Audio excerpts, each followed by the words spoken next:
আচ্ছা সুদিং একটা গান সফটলি জন্য। আচ্ছা, এখন তো মৌলিক গান অনেক কমে গেছে। আগে ছোটবেলায় আমরা যখন ছিলাম তোমার গান তো প্রচুর শুনতাম, এরকম মৌলিক গান। সেই জায়গায় দাঁড়িয়ে এটা এখন আমরা কম দেখি, সিনেমার গানই বেশি শুনছে লোকজন। তো এই সাহসী পদক্ষেপের জন্য কি বলবে?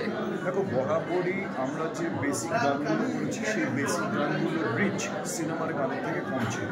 তবে আগে এই ব্যাপারটা বুঝে না, এটা আজকের ঘটনা নয়, চিরকালই। এবং এটা খুব স্বাভাবিক বুদ্ধি দিয়ে বুঝতে পারবে যে একটা গান, সেই গানটা নিয়ে যদি ছবি হয়, so it becomes a little more lively, আর একটু বেশি কমিউনিকেশন ক্ষমতা বেড়ে যায় গানটার জন্য ছবি থাকে।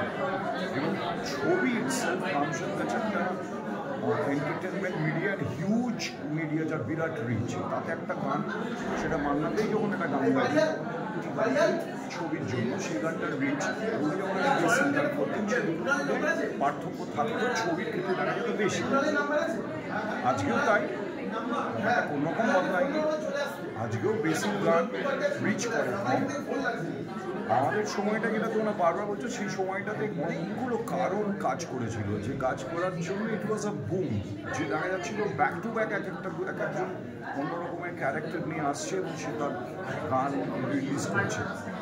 এবং সেই সময়টা ওই যে কোনো ক্যাসেট ছিল, মধ্যবিত্তের কাছে মিউজিক অনেক কাছে গেছে।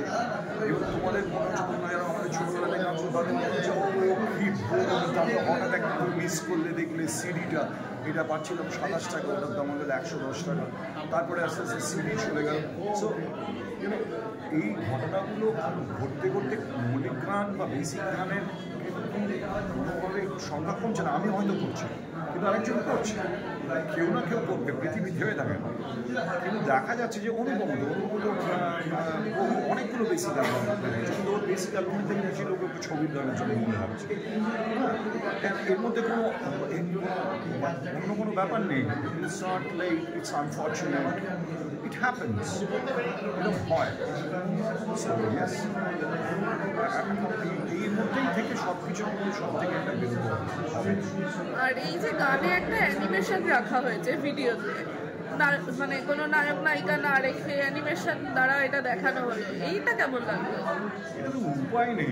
আজ যদি আমরা এইটার জন্য এখন ভাবে, বাচ্চা ছেলেগুলো ভাবতো যে আমি এটা করার জন্য শাহরুখকে দরকার, পারতো না, বুম্বালাকে নেবে, পারতো না। এবার তারপরে যদি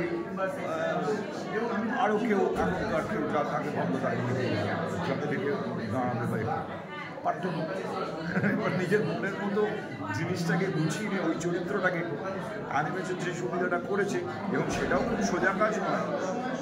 শিল্পীদেরকে নিয়েও যা খরচা, যা সময় ইনভলভমেন্ট হতে পারতো, তার থেকে অনেক বেশি সময়। আমি জানি আমার ছেলে অ্যানিমেট করে, ফলে আমি জানি নো যে একটা ভিডিও তৈরি করতে কত সময় লাগে, বিশেষ করে সিঙ্গেল হ্যান্ডেড ভিডিও